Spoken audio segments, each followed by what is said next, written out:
लगता है कि अपनी नाव पानी पे से जा रही है, तो यहाँ पर तो समंदर का डीप कम है, ये बाम्बू नीचे ज़मीन में टच हो रहा है, समझे ना। मतलब यहाँ पर कम से कम 10 फीट पानी है, समझे ना। तो ऐसा ही जब अपन किले के आगे तक जाएंगे ना, थोड़ा किले के और गांव के बीच में, तो वहाँ पर समंदर की गहराई 60 फुट होती है। कितनी? 60 फुट। मैं आपको डरा नहीं रहा हूँ। 60 फुट गहरा ताला, ये गहरा पानी है और पानी के नीचे से एक रास्ता है, अंडर वाटर टनल, जिसको मराठी में भुयारी मार्ग कहते हैं। तो वो रास्ता भी आप लोगों को जाके देखना है। तो ये पूरी मालूमात जो है ना, किले के अंदर एक गाइड देता था फिर कोविड के बाद से किले के अंदर का गाइड बंद है, समझा। वरना हम लोग अंदर आने के, गाइड करने के, सब लोगों को घुमा के बराबर वक्त पे लेके आने के चार्जेस लेते थे। एक कपल, एक फैमिली की तरफ से 1000-1200 रुपया का भी गाइड का चार्ज दिया जाता था। लेकिन सारा इतिहास मैं आपको बोट का इतिहास पूरे किले के अंदर बताइए, बोट के अंदर बताऊंगा किले का इतिहास। तो किसी के ऊपर ऐसा ज़बरदस्ती फोर्स नहीं है कि 1000-1200 रुपया देना, ऐसा ज़बरदस्ती नहीं। इतिहास सुनो, इतिहास अच्छा लगा, अपने अपने फैमिली ग्रुप के तरफ से 200-300 देंगे तो यकीन मानो कि हम लोग जो नाव पे काम करते हैं ये हम लोग का मेहनत का पैसा है। वरना आप लोगों ने टिकट निकाले हैं, पता है हमारे को। वो एक कंपनी है, 8000 हम लोग को सैलरी करता है, हम लोग भी गाइड के आशा पे यहाँ पर काम करते हैं। तो देखो, सबसे पहली बात क्या है कि आप लोग ये किला देखने के लिए आए। किले को आप लोगों ने बाहर से देखा और देखने के बाद आप लोग के मन में शंका होगी कि इतना बड़ा किला पानी के बीच में कैसे बना हो। अक्सर औरतें सवाल करते हैं कि पहले किला बना होगा, बाद में पानी आया होगा। ऐसा होगा? नहीं होगा ना। समंदर पहले से ही है और समंदर के बीच में एक आइलैंड था। आइलैंड के ऊपर ये किले को बनाया हुआ है और किला बनाने वाले बादशाह का नाम सिद्दी जोहर है। क्या नाम है? सिद्दी जोहर। अपने भारत में सिद्दी नाम के राजा, ये भाई तू बैठ, नाच मत, तू गिरा तो कल हमारा बोर्ड बंद होगा भाई। अरे हंसता है क्या? तैरना आता है मुझे। सिद्दी जोहर, तू तैरेगा और स्विमिंग पूल में तैरने का, इसमें अलग फ़र्क है भाई, हमारे को भी गिल्ला करेंगे। सिद्दी जोहर नाम के बादशाह ने ये किले को बनाया। 1118 में ये किले का काम स्टार्ट हुआ और 1140 में ख़त्म हो गया। 22 साल के अंदर उसने ये पूरे किले को बनाया और 22 साल के अंदर देखो ऐसे 22 बुरुज बनाए। बुरुज देख रहे हैं ना आप लोग, ये 22 साल में 22 बुरुज बनाए हुए हैं। और जंजीरें किले के 3 रीज़न है। पहला रीज़न, जब तक अपनी ये नाव किले के नज़दीक नहीं जाएगी आपको इसका दरवाज़ा नहीं दिखेगा, कहाँ पर इसका दरवाज़ा है। और दरवाज़ा इतना बड़ा है कि 300 आदमी खड़े रहते हैं, इतना बड़ा इसका दरवाज़ा बना हुआ है। और दूसरा रीज़न, किले के चारों तरफ खारा पानी है, सॉल्ट वाटर, समंदर है, लेकिन किले के अंदर है ना मीठे पानी के तालाब है, 2 तालाब है। इतने बड़े तालाब है कि ये कश्ती है ना, अपना कश्ती, इसको उठा के अंदर डालेंगे तो ये राउंड मारेंगी। इतने बड़े मीठे पानी के 2 तालाब है किले के अंदर। और तीसरा रीज़न, समंदर की लहरें किले के दीवार पे टकराती है, टकराने की वजह से किले का पत्थर डैमेज हो गया है, झीज गया है। नज़दीक जाने के बाद देखो, लेकिन इसका मटेरियल जॉइंट अभी भी अपनी जगह नहीं छोड़ा है, यानी पत्थरों से मजबूत इसका मटेरियल इस्तेमाल किया हो। इसके मटेरियल में क्या मतलब, मसाले के अंदर गुड़ खाते ना, गुड़, सीसा, चूना और समंदर की रेत। सीसा मतलब ग्रेफाइट, जो पेंसिल के आगे होता है ना, वो इस्तेमाल किया हुआ। किले के अंदर आप लोग एंट्री करेंगे ना, तो एंट्री करने के बाद आपको राइट हैंड पे एक दरगाह दिखाई देंगी। दरगाह जैसे मुंबई में हाजी अली की दरगाह है ना, वैसे अंदर 5 पीर बाबा की दरगाह। वो दरगाह से आप लोग को राइट मारना है। राइट मारने के बाद आप लोग किले के बुरुज के ऊपर आएंगे। ये बुरुज देख रहे हैं ना आप लोग, उस पर, तो वो पहला पॉइंट है आप लोगों का। बुरुज पे आने के बाद आप लोगों को कैनन दिखाई देंगी, तोफ। जंजीरें किले के अंदर 85 कैनन है। कितने कैनन है? 85 तोहफे किले के अंदर। लेकिन सबसे बड़ी तोफ का नाम कलाल बांगरी, जो आपको दिखाई देगी। कलाल बांगरी तोफ अपने भारत के इतिहास में 3 नंबर पे आती है।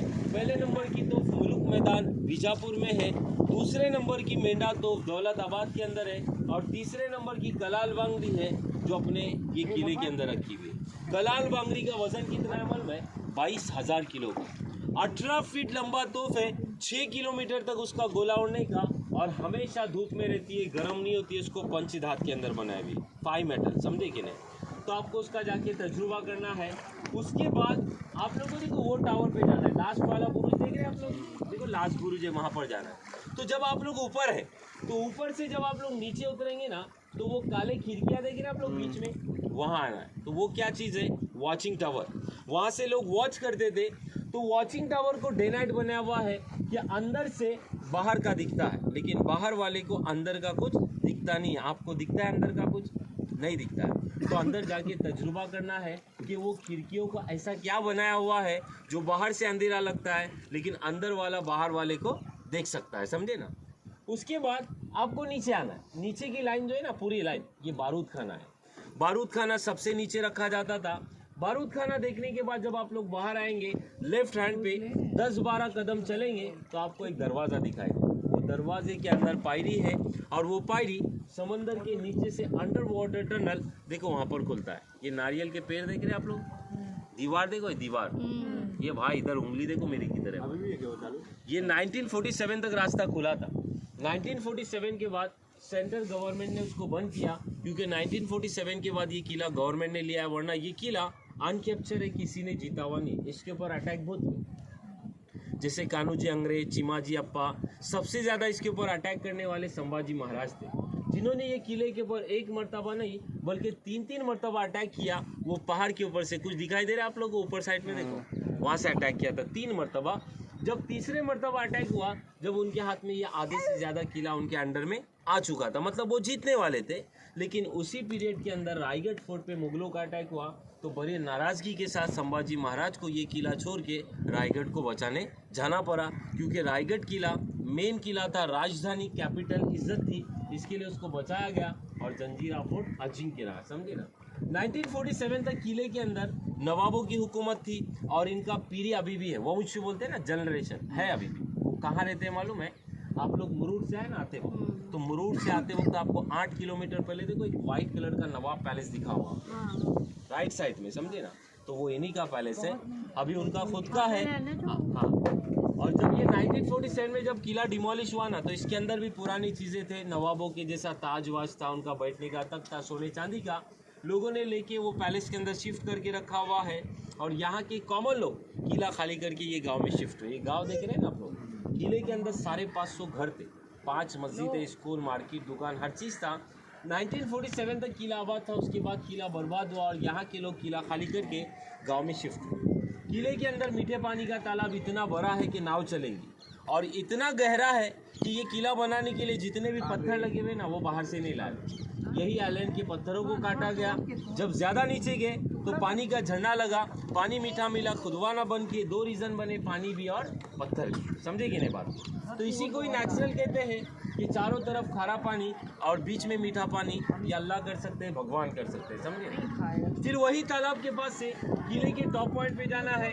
टॉप पॉइंट पे जाएंगे तो वहाँ से आप लोगों को पूरा किला दिखाई देगा, मतलब पूरा 22 एकड़ घूम नहीं सकते हैं, ऊपर से देख सकते हैं। फिर नीचे आएंगे तो राइट हैंड पे राजा का दरबार है, रानी का महल है, दूसरा मीठे पानी का तालाब है।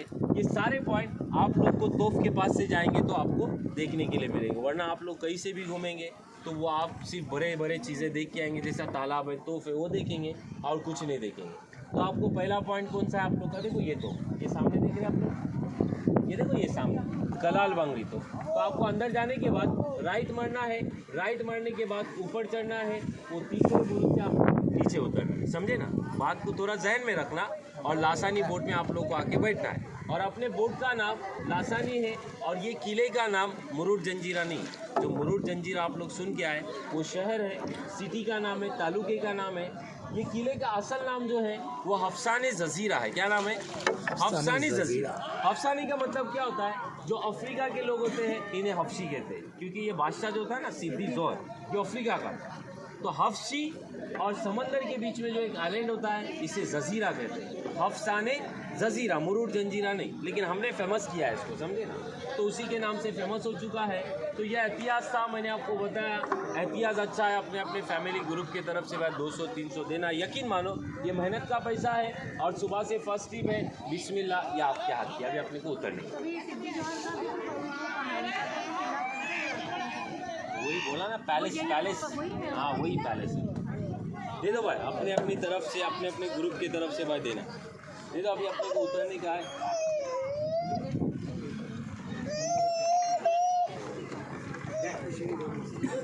Thank you, thank you.